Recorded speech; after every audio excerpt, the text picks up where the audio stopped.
नबी करीम सजदागाह यानी छोटे मुसल्ला पर नमाज पढ़ा करते थे।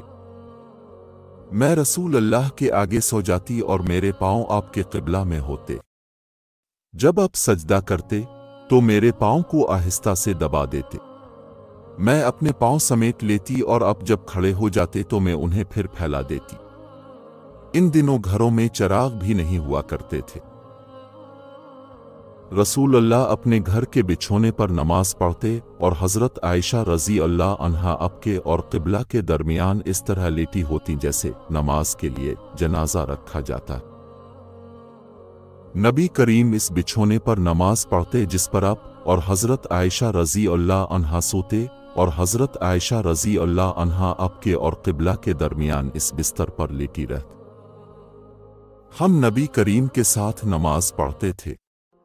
फिर सख्त गर्मी की वजह से कोई कोई हम में से अपने कपड़े का किनारा सजदे की जगह रख लेता। क्या नबी करीम अपनी जूतियां पहनकर नमाज पढ़ते थे? तो उन्होंने फरमाया कि हाँ। मैंने जरियर बिन अब्दुल्लाह को देखा, उन्होंने पेशाब किया, फिर वुज़ू किया और अपने मौज़ू पर मसह किया, फिर खड़े हुए और मौज़ू समेत नमाज पढ़ी। अब से जब इसके मुतालिक पूछा गया तो फरमाया कि मैंने नबी करीम को ऐसा ही करते देखा है। इब्राहिम नख़ ने कहा कि यह हदीस लोगों की नज़र में बहुत पसंदीदा थी क्योंकि जरियर रज़ी अल्लाह अन्हु आखिर में इस्लाम लाए थे। मैंने नबी करीम को वुज़ू कराया, अपने अपने मौज़ू पर मसह किया और नमाज पढ़ी। उन्होंने एक शख्स को देखा जो रुकू और सजदा पूरी तरह नहीं करता था।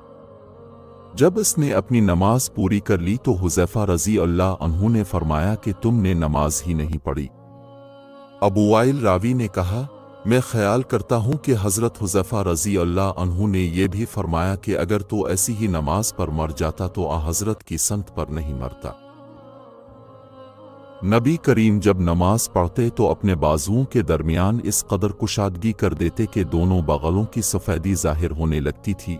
और लैस ने यूं कहा कि मुझसे जफ़र बिन रबिया ने इसी तरह हदीस बयान की।